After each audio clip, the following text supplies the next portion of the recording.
What if you're good friends with another couple and the wife there is a little too attentive to your husband? Or another question, another patron's asking, what if both my spouse and I are experiencing post-infidelity stress disorder? The Marriage Podcast for Smart People is designed to help busy couples like yourselves move away from conflict and unhappiness to build a marriage you'll love today and treasure for a lifetime. This podcast is made possible by listeners like you. Learn how you can help save marriages, prevent divorces, and keep families intact by going to oyf.support. Once again, that website is oyf.support. And now, here are your hosts, Caleb and Valinda Simone Gandel from Only You Forever.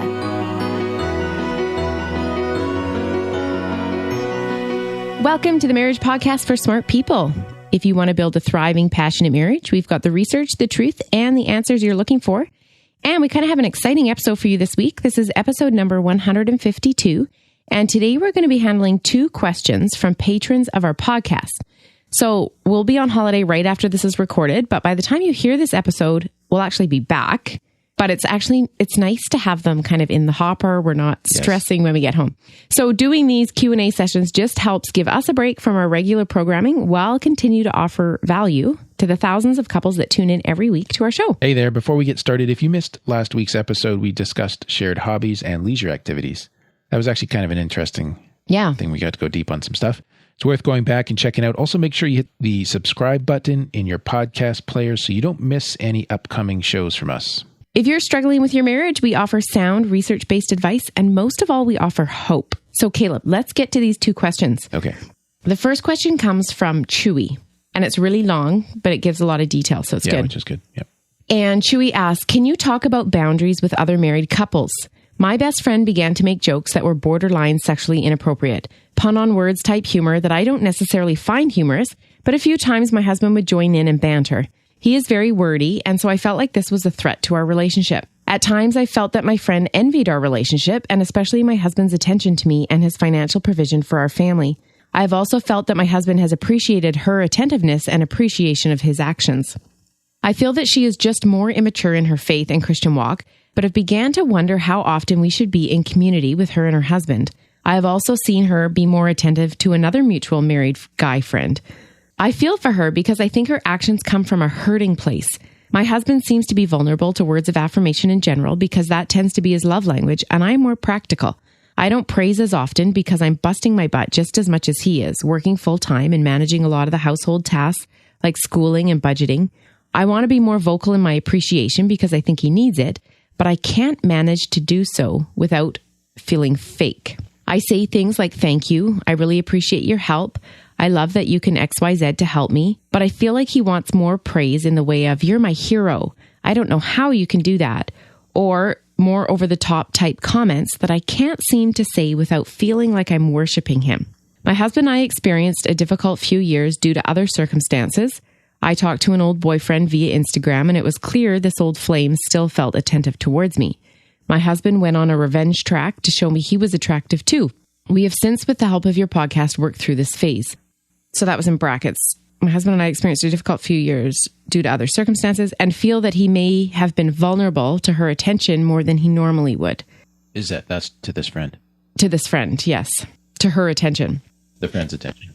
Yes. Okay. I'm assuming it's the friend's attention. I think so. Okay. We have talked these instances through multiple times, but now I'm wondering, how do we balance a healthy mix of time for just him and I to rebuild our bond and strengthen our marriage with time for our 2 families to be together? We both have small children and are in very similar phases of life, but their family has a dysfunctional marriage, at least more so than ours, or maybe just different. I've tried encouraging and it seems to help, but I can't help but feel that I'm just not sure what healthy in this case should look like. Our kids very much enjoy being together, and our families have fun when hanging out. How can I tell if we have crossed into dangerous territory or if I'm just being oversensitive? I will say that my husband is more passive and isn't necessarily the one instigating shared time. It more comes from my friend, and her husband seems to go along with it. We are all Christians and looking to raise our kids with good examples. I have felt a tension between feeling like I need to limit shared time and also being a good friend. I am more of a homebody and prefer to just hang with my husband, who also would be okay doing the same, but I know we need community time as well. Help. Okay. Where should we start on this one? Why don't you tell me? Because I don't know. Okay, well, I think that we should come back to the boundaries question because she put the question out. Yes. Asking for help about boundaries. Yes. But how should I put this? When I get a question, I like to try to go for the question behind the question. Yes, you do. Because I think that often the deeper question is there and it's harder to frame, but it's there and it needs to be acknowledged. And I'm wondering if Chewy here, that's the name she gave, right? Yeah. Is not feeling secure. She made that statement. He may have been vulnerable to her attention. Right. Right. And so I'm trying to put myself into that living room as an observer and saying now, okay, Chewy is feeling threatened by this other woman. So she's not feeling secure in her bond. So if she can't rest in the strength of something like let me just kind of put it this way. If you're in a situation, right, and let's say you felt in that moment a very secure bond to me and you had no doubt about that. And then somebody was making comments a woman was making comments that were more landing towards me, right? Then what would you feel towards that lady? I'd be mad. Or a woman. You'd be mad at her, right? Yeah. And I'm sure Chewy gets there too. Chewy has spoken a lot more about things that I think that represent maybe the possibility that she's not feeling secure in this relationship with her husband. Right. Than about anger towards this woman because she's still willing to continue. She just doesn't quite know how to set boundaries or not. Yeah. And so I think, Chewy, I guess what I'm wondering is what if we worked on strengthening that bond between you guys? Okay. Because as you said, like in the part that was in parentheses, there's been some emotional attentiveness in other directions and outside of the marriage. So again, that kind of, to me, that's just a little bit more evidence for the sort of the case that I'm building in my head here. And like, forgive me if I'm getting off on a track here, but I just kind of see a couple when she's asking this question that are not 100% secure. They want to work on their marriage. They want to make things better, but they're not really connected to each other. And she's not so deeply in love with this guy and him back to her that now even like praising doesn't feel like it's real, genuine, right? So one thing that can be helpful is like, because she asked this question, or I don't know if she asked the question directly, but I hear her kind of saying too, how do I praise without worshiping him? Yes. Right? That was definitely in there. And so when I hear that, I'm kind of wondering, Chewy, if in behind that you're just not feeling enough good mojo for him that you could really do this genuinely. And you don't want to fake it. Right. So good for you for being real, right? Yeah. And being honest about where you're at on that. Dr. John Gottman, he would talk about the fondness and admiration system in marriage, which is just exactly what it sounds like. That fondness and admiration system is something that healthy couples do really well as part of sustaining a secure marriage bond. They just have a fundamental level of fondness for each other and admiration for each other. Okay. And so that goes beyond like gratitude, like thanks for your doing help. The dishes, yeah. It's more like towards who each other is. So it's appreciation for their character. Rather than their actions. Yeah, you're loving the soul, not just the dishwasher. Do you know what I mean? That is terrible, but yes. Yeah. Yes. And it sounds like possibly your fondness and admiration system could use a boost. It would benefit from that, right? And so what I'm going to challenge you on, Chewy, is because, and I'm going to come back to boundaries and the friend and that kind of thing. That's something you can do too. But in terms of your marriage and what you can do for yourself, something that's within your influence, within your own reach, right? Because we want to give you tools rather than staking this on your husband doing something better. Yes. Right? Absolutely. Because that's a very powerless place to be in. But could you start with gratitude? And when I say gratitude, I don't mean the thank you for the dishes gratitude. That's great. Like keep doing that. Do more of that if you can. But I mean inside yourself, internal thankfulness. Don't even worry for now about giving voice to this. Oh, okay. But this is really just you in your heart kind of reopening that part of gratitude towards your husband, like a genuinely felt internal appreciation for who he is. Okay. Things you can notice and be fond of. Can you help me with an example here, babe? Like being gentle with the kids. Right. Or, being generous with his time or... Right. So more than him seeing what he's doing, it's seeing how he's doing it or the place that he's doing it from. And acknowledging those things and having a deliberate moment of stopping and saying, you know what, that is something in him that I value, that I don't want to take for granted. It's a true piece of who he is that I admire. Okay. And we're working on the admiration piece, right? Yeah. And then on the fondness part, and this may need to come a little bit after the admiration, or you can try it off the start. I don't know. But when Verlinda and I were talking through this, I asked the question to Verlinda. I said, do you think that this couple that they could hug each other and completely relax into each other in that hug. Mm-hmm. You did. So that no one person is entirely supporting themselves. Right. You know what I mean? Yes.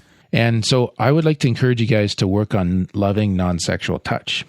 Okay. Whether a hug or whatever format that is. And if you're like, well, I'm not the huggy person, then that's exactly my point. Oh, right? Why? Because I think that like we're wired for touch. We have oxytocin. Right. When good touch happens with people that we love. Okay. And if you're not a huggy person, that may be more a feature of your family of origin experiences than of your biological predisposition, which this now is confronting you with work that you need to do. Okay. If you're saying I'm not a huggy person and you're trying this and it's not working. Then you know that you have work to do because you should be a huggy person. Well, I'm not saying everybody needs to be super touchy-feely, but can you lean into this? Can you relax into this? And if you can't, if there's a rigidness, if there's a holding back, if there's some block, then at least now you have information about something that you can work on. You know what you're facing. Okay. And do you think they'll know the reason why they couldn't relax into it if they can't? They will know the reason, whether they need someone to help them uncover it. I don't know. Oh, okay. Yeah. But like, if you're thinking like, therapists don't know why people do this. They just help people figure out why they run into their issues. Okay. Like these things, right? Okay. So, but the loving non-sexual touch and that just sort of like, I don't know what else to call it other than leaning into that. Mm-hmm. And the genuine admiration, the fondness, that kind of the thankfulness, the internal gratitude without worrying about the pressure of giving voice to it. I think when she's starting to feel enough of that, she'll find ways to give voice to that will mean to him what he would like to hear. Okay. And it'll be very natural and she won't feel like she's worshiping him. Or being fake or... Right. Okay. And this strengthening or the strengthening of this system will help secure the bond that is between you. So that when you're in situations where you have people that are showing interest in your spouse, you will be able to rely on the bond and you can just get irritated with the person that's doing it. Mm-hmm. Right. And I think too, it would even help the spouse receiving the interest to turn back to their wife or their husband, their spouse. Yeah. And like I'm uncomfortable here too. I'm glad you're here. Yeah. Like the attentiveness will have no appeal. No, just uncomfortable. Because they're getting perhaps all the right healthy attentiveness that they need. Okay. Okay. Yeah. Okay. Is that okay? Yeah. Now let's talk about boundaries. So this is kind of an interesting one. If a person is not a friend of your marriage, then are they a true friend? Should they be a friend? Huh. Is what I would say. Like it's interesting. Yeah. Let's go to an extreme example. Okay. Okay. There's married people that do missions work with sex trade workers. Yes. Okay. You could consider that to be a very high risk situation as far as a marriage goes, because now you're getting to know people and in some sense spiritually intimate with people in the sex trade, right? And it could be a very threatening situation. Like, how do those people stay secure? How do they know they're safe, right? Yeah. Those kinds of questions. Yeah. So part of this is about what's in your marriage and part of this is about what's outside your marriage. So in one sense, if what is in your marriage is strong enough and everybody's aware of that strength and valuing it, that's a huge resiliency factor against infidelity of any sort, emotional, physical, whatever. Okay. And that's why people can do that kind of missions work without a bunch of marriages feeling like they're in crisis, so they have to worry all the time. Okay. It's because what you guys have, right? It may be though that if you're in a vulnerable place in terms of your marriage and there's not a bond between you and there's other people that are offering to connect in to one spouse or the other spouse, then you're not in a place where you can have this kind of friendship. Maybe this friendship needs to go on the back burner for a bit and you can come back to it later. Okay. And maybe it would be healthier. Maybe it would just feel safer for you to be in relationship with another couple where they have something really good going on. Yeah. Right. Yeah. So your boundaries around your marriage may need to fluctuate depending on the strength of your marriage. Okay. So what do you think then about like these two wives getting together with their kids? Because obviously the families are good friends and the kids they get along together and all. So would you say the families should kind of take a break for a while, or I don't know. The wives get together without the husbands, or yeah. I mean, the wives could have time during the day and maybe that would satisfy some of they could kind of keep the friendship warm that way without the couple interaction that is more concerning. Yeah. And then the other thing that you guys could do or consider doing is just having a more open conversation at some point and saying, you know what, I feel like we've got a little off track as a couple friendship here with our humor with each other. And can we just revisit the innuendo piece and let's try to be more holy with what we're doing. Okay. So have the conversation with the other couple. Yep. That would be a really uncomfortable conversation. I think that would be a really difficult conversation not to go to. Like, I don't appreciate the attention you're giving my husband. No, sorry. No, I mean, what I'm saying or what I'm observing is she's saying that the innuendo seems to be a bit of a springboard into attention or something like that. So I'm just saying, like, if you guys have an element in your conversation track that you're not happy with, can you stop that together? So it's just saying, look, I noticed last time, and try to take all the ownership on yourself and not let them have to take any. Rather than blame. Yep. So there's no defensiveness that you're prompting, but can you guys, the next time you meet, just kind of say at the start, or even if, I don't know what you want to do, but it's just kind of like, you know what, I notice our conversation has gone down an unhealthy track sometimes the last little while with some innuendo.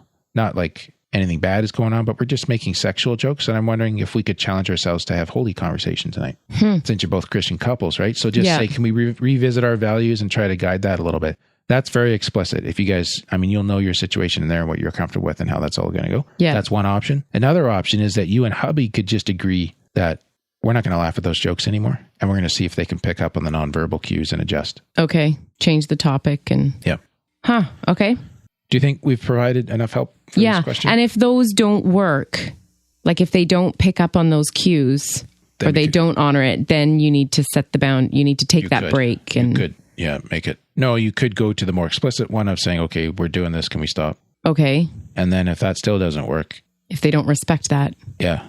Then maybe it's just not a good idea. Yeah. Take a break. Okay. Hopefully you have some other friendships. Okay. So the balance that she's asking about is going to be basically what they're comfortable with. Yeah. How blunt and open they want to be with this couple versus just kind of severing the ties. Yeah. Okay. All right. Well, hopefully that's a help to you, Chewy. Yeah. And reach help if you guys need some help. Caleb, we have another question from Marky Mark, who says, can you please discuss how to proceed if both partners are experiencing PISD, which is post-infidelity stress disorder, simultaneously? Okay. So there's not a lot of detail here, but... No, it's a short question, but I'm going to assume that one person maybe had an affair and then the other person responded with an affair, like a revenge affair or something like that, or else maybe both of you were betrayed in previous major relationships and now you're married to each other and what happened.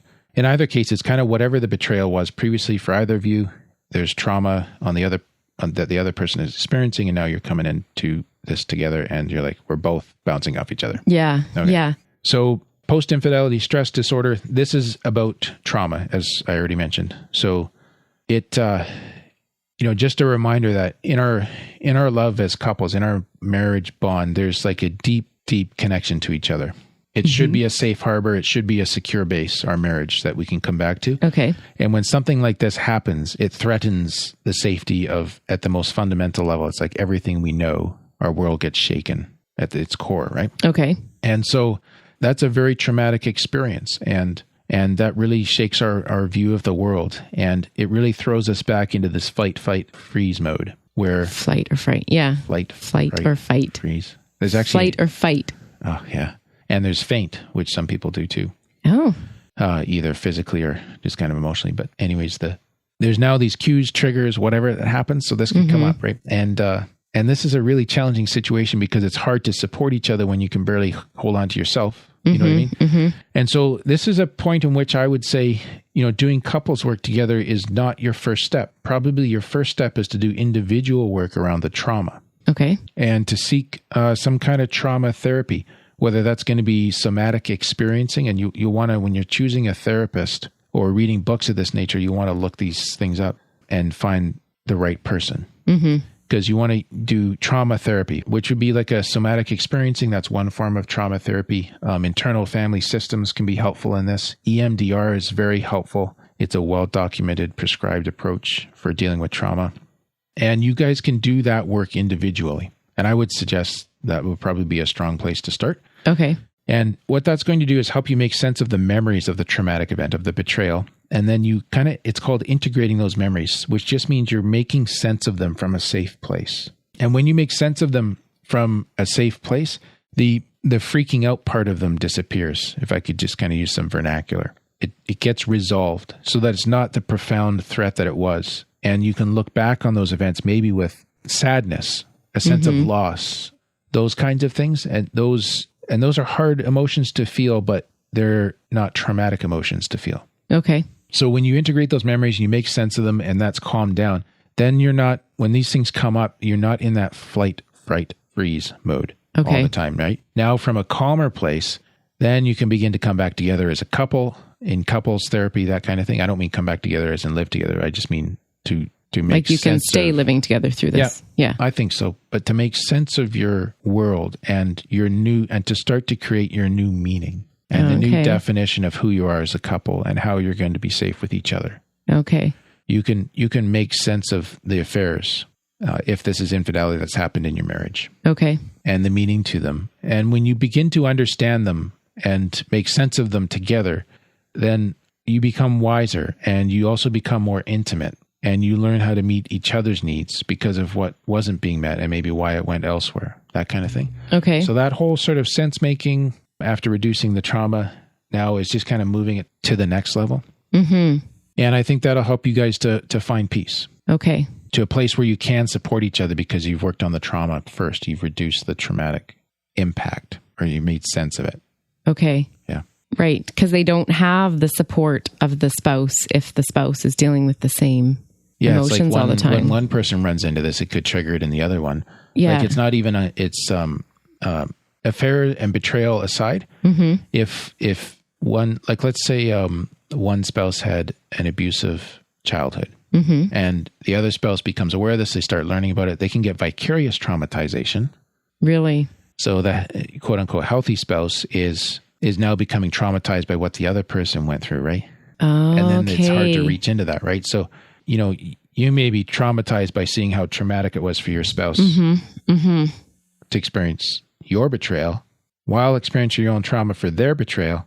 Oh my. We got stuff on top of stuff. So this is where I would tend to recommend possibly considering individual work on trauma first. And then when you feel that that's more integrated, more resolved, calmer, then coming back together. Right. Okay. You say this coming back together.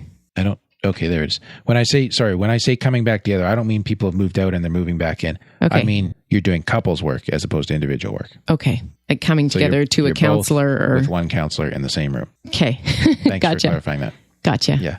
And if you want to do some reading on this, Dennis Ortman is the person who's really pioneered the understanding of PISD. His book is called Infidelity as a Traumatic Experience. Would highly recommend that. Yeah. And if I would just say too, if you're experiencing PISD simultaneously, again, not knowing your background, if sex addiction is part of this, then the spouse's work and your work, like each of you, should be like on the same plane, doing work to get to help and healing from the sex addiction and recovery, I would say. What do you mean by on the same plane? I just saying that... it's just as important? Yeah, it's like the spouse needs to do as much work as the addict needs to do. Okay. Because of the trauma that is associated with this. And usually what happens is ongoing, like small bits of disclosure over time and trying to manage that addiction. And now it almost becomes a lifestyle of management on one side and addict on the other side. Mm. So unfortunately, both of those require equal amounts of help, certainly in the beginning phases of recovery. Okay. Well, thanks for those, Caleb. Yes. Next week, we're going to be taking 2 more questions from our patrons. And as we said before, these Q&A episodes allow us to take a break and still give you all something to learn from as well. So we hope you enjoyed today's show, and we'll be back with more questions and answers next week. Yes, and please note that these Q&A episodes are intended to be psychoeducational, and they're a self-help tool, and they do not replace individual counseling or married couples counseling. Okay. That's all for today's episode. You can get the full show notes. Are we doing full show notes on these? Well, we're going to write up the question. Okay. You can get the show notes. Sort of. I took the word full out. Oh, and I just said it anyways. I've never done before. Okay. Well, you can get the show notes at oyf.link/153 and find out how you can help us reach more marriages. Go to oyf.support. Thanks, and we'll see you next week. We clearly need a lot of help. The Marriage Podcast for Smart People is totally funded by listeners who support Caleb and Valinda in their mission to save marriages. If you would like to be part of this worthy cause, open your web browser to oyf.support.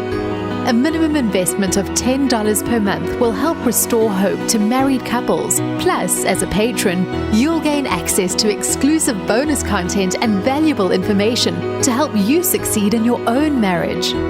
Go to the website oyf.support now for more information. Thanks for listening to the Marriage Podcast for Smart People from Only You Forever.